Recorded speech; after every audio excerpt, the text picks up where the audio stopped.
Hello बच्चों, आप सभी का हमारे YouTube चैनल YRS क्लास में बहुत बहुत स्वागत है। तो बच्चों, आज की वीडियो में हम पढ़ेंगे विज्ञान के जो महत्वपूर्ण प्रश्न हैं जिसे कहते हैं भौतिक विज्ञान। उस भौतिक विज्ञान में जो महत्वपूर्ण प्रश्न हैं जो आपको एग्जाम में मिलेगा 1 नंबर के लिए, मैं जितने प्रश्न हैं उन सब महत्वपूर्ण प्रश्नों को आपको हम बताएंगे। ठीक, तो जितना वीडियो हम बना रहे हैं, जितना प्रश्न आपको बताएंगे, उन सब प्रश्नों को और वीडियो को आप बार बार देखना, ताकि आपसे अगर कोई मिस्टेक है, कुछ जो कोई ना समझ में आए तो आप हमें कमेंट कर सकते हो। तो आइए आज हम पढ़ते हैं भौतिक विज्ञान के कुछ महत्वपूर्ण प्रश्न हैं, उन पर हम चर्चा करते हैं। तो प्रश्न नंबर 1 है, दाढ़ी बनाने में किस दर्पण का प्रयोग करते हैं?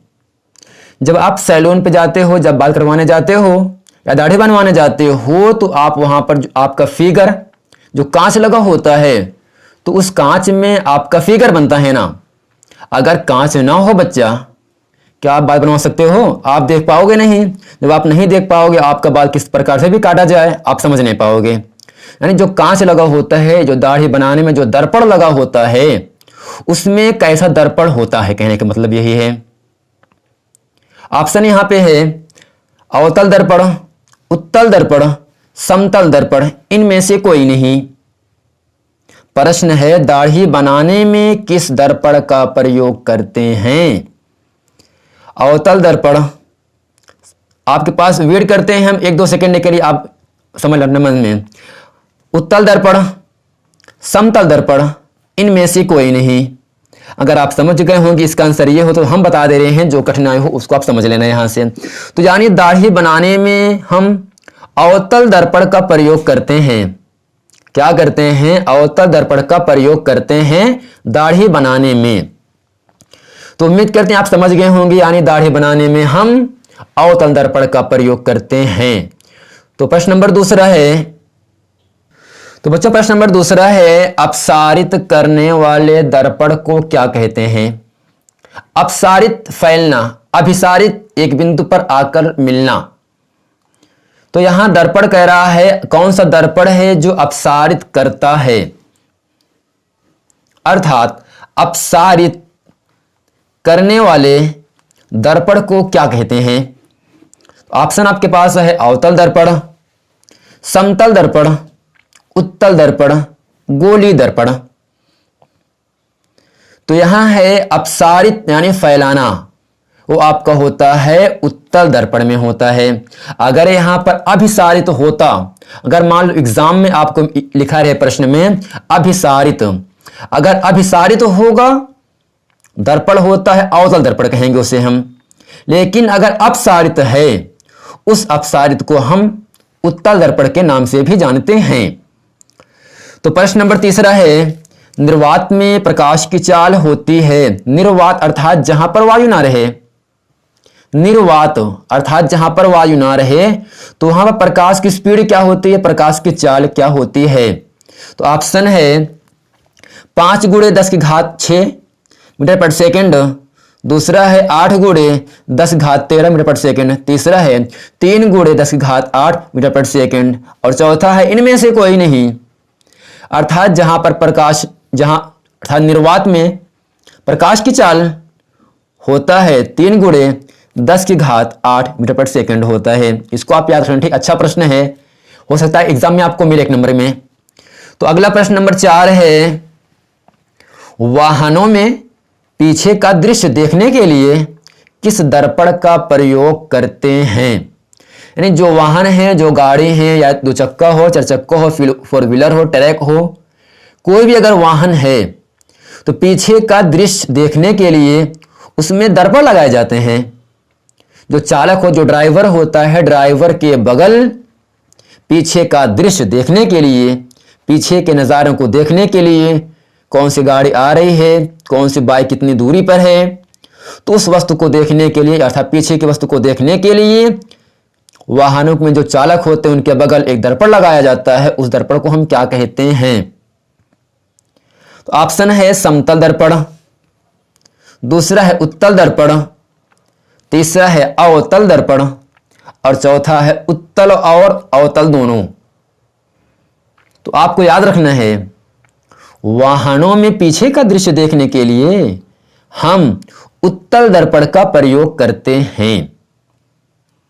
वाहनों में पीछे का दृश्य देखने के लिए हम उत्तल दर्पण का प्रयोग करते हैं। तो प्रश्न नंबर 5 है, किरणों को अभिसारित करने वाले लेंस को कहते हैं। किरणों को अभिसारित करने वाले लेंस को कहते हैं। ऑप्शन है पहला अवतल लेंस, दूसरा है उत्तल लेंस और तीसरा है ए व बी, चौथा ऑप्शन है कोई नहीं। यानी कह रहा है कौन से लेंस में किरणों को अभिसारित करता है, नहीं कौन सा ऐसा लेंस है जो किरणों को क्या करता है, अभिसारित करता है। अवतल लेंस, उत्तल लेंस, ए व बी अर्थात अवतल लेंस या उत्तल लेंस, डी ऑप्शन है कोई नहीं। तो ऑप्शन आपका है उत्तल लेंस है। यानी किरणों को अभिसारित करने वाला लेंस क्या है, उत्तल लेंस है। अगर यहां पे होता किरणों को अपसारित करने वाले लेंस को कहते हैं। अगर अपसारित होता यहां से, या किस किरण को हम अपसारित किरण के नाम से जानते हैं, किस लेंस को, तो उत्तर होता यहां से अवतल लेंस। अगर अभिसारित किरण होगा यहां से तो उत्तल लेंस होगा, अगर अपसारित होगा तो वहां से अवतल लेंस होगा। ठीक, अभिसारित के लिए उत्तल लेंस, अपसारित के लिए अवतल लेंस का प्रयोग किया जाता है, अवतल लेंस कहते हैं। तो प्रश्न नंबर 6 है, उत्तल लेंस की फोकस दूरी होती है। जो उत्तल लेंस है, जो उत्तल लेंस है ऐसा लेंस जो बीच में मोटा और किनारों पर पतला होता है, उसे हम उत्तल लेंस कहते हैं। या अगर हम इस प्रकार से करना चाहें, जो मनुष्य है, जो मानव है, मनुष्य का नेत्र किस लेंस की भांति कार्य करता है, उत्तर आपका होना चाहिए उत्तल लेंस।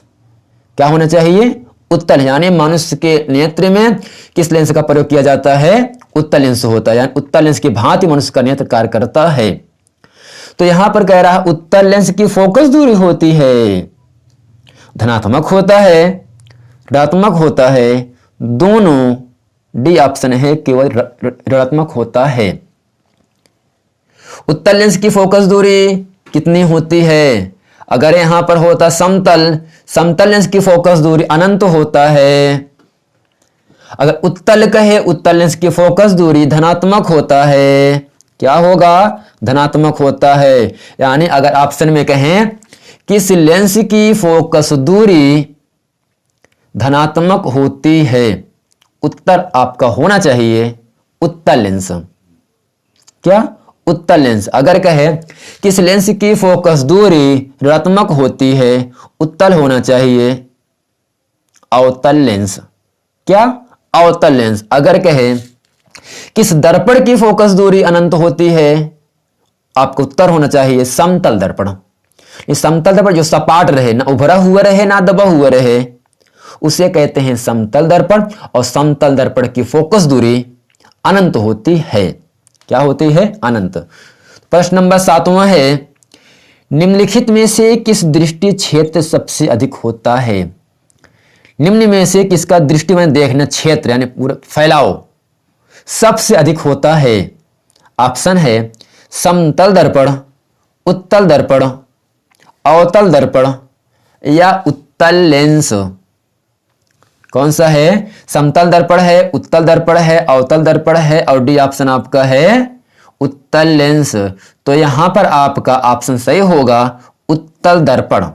जो उत्तल दर्पण होता है उसका दृष्टि क्षेत्र सबसे अधिक होता है। दृष्टि क्षेत्र जो होता है उत्तल दर्पण का सबसे ज्यादा होता है। प्रश्न नंबर 8वां है, दर्पण की फोकस दूरी तथा वक्रता त्रिज्या आर में संबंध है। यानी जो फोकस दूरी दर्पण की होती है उसे हम स्मॉल एफ से लिखते हैं, जो वक्रता त्रिज्या होता है उसे हम कैपिटल आर से लिखते हैं। यानी एफ और आर में एक संबंध होता है, एक फार्मूला होता है। इन चारों ऑप्शन में एक ऑप्शन सही है, कौन सा सही है वो आपके सामने है। तो अगर आप जज करना चाहते हो आप जज करके बताओ, या हम आपको बता ही रहे हैं। तो दर्पण की फोकस दूरी एफ, वक्रता त्रिज्या आर में एक संबंध क्या होता है। पहला ऑप्शन है एफ बराबर आर, दूसरा होता है F बराबर 1/r या 1/r, तीसरा है 2F बराबर r, चौथा है F बराबर 2r। क्या है? F बराबर 2r। तो यहाँ ऑप्शन नंबर आपका सी सही है, 2F बराबर r। अगर हम यहाँ से F का मान निकालेंगे तो F बराबर r/2। लेंस की फोकस दूरी, r क्या है? वक्रता त्रिज्या है। लेंस की फोकस दूरी वक्रता त्रिज्या की आधी होती है। तो यहाँ ऑप्शन सही होगा आपका F बराबर r/2। जब तिरछा गुणा करेंगे 2F बराबर r, अर्थात r बराबर 2F, जो कि आपका ऑप्शन सही है। तो प्रश्न नंबर 9 है, कांच का अपवर्तनांक अधिकतम होता है। जो कांच है उसका अपवर्तनांक अधिकतम होता है। कांच का अपवर्तनांक अधिकतम होता है। ऑप्शन ए है लाल रंग के लिए, बी ऑप्शन है बैगनी रंग के लिए, सी है हरे रंग के लिए, और डी ऑप्शन है पीले रंग के लिए। यानी कांच का अपवर्तनांक सबसे ज्यादा होता है वह ऑप्शन बैगनी रंग के लिए होता है। क्या होता है? बैगनी रंग के लिए होता है। अगर ऑप्शन में दे दें बैगनी रंग के लिए किसका अपवर्तनांक अधिकतम होता है? जल का, कांच का, वायु का? ऑप्शन होना चाहिए आपका उत्तर कांच का होता है। किसका होता है बच्चा? कांच का होता है। तो प्रश्न नंबर 10 है, जो कि इस वीडियो की अंतिम सवाल है, अंतिम प्रश्न है। प्रश्न नंबर 10 कह रहा है, चंद्रमा से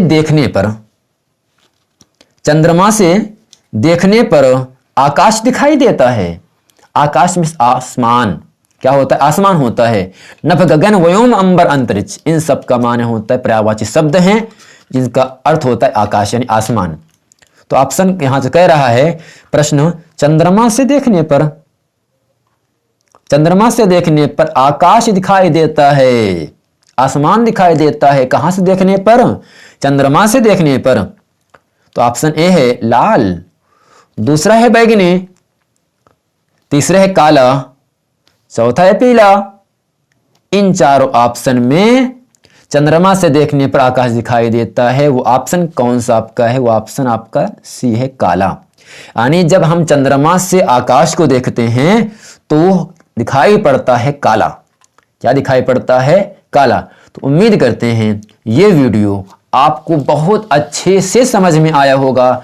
अगर वीडियो समझ में आया है तो वीडियो को लाइक करें और हमारे चैनल YRS क्लास को शेयर करें और अपने दोस्तों में इसे खूब शेयर करें ताकि आने वाला वीडियो, और इसे सब्सक्राइब भी करें ताकि आने वाला वीडियो आप तक आसानी से मिलता रहे, पहुंचता रहे। अगर आपको कोई प्रॉब्लम है तो आप हमें कमेंट में जवाब कर सकते हैं। ठीक, प्रश्नों को आप पूछ सकते हैं, सर कैसे हो रहा है, क्यों नहीं हो रहा है, ये दर्पण होगा तो वो दर्पण क्यों नहीं होना चाहिए। अगर आपको कोई भी प्रॉब्लम है आप कमेंट में सवाल कर सकते हैं। मैं आपकी दिक्कतों को दूर करने के लिए हमेशा आपके तत्पर हैं। तो उम्मीद करते हैं ये वीडियो आपको अच्छे समझ में आया होगा। अगर वीडियो समझ में आया है तो वीडियो को लाइक करें, सब्सक्राइब करें, खूब शेयर करें ताकि आने वाले वीडियो आप तक आसानी से पहुंचता रहे। मिलते हैं अगली वीडियो में, तब तक के लिए थैंक यू।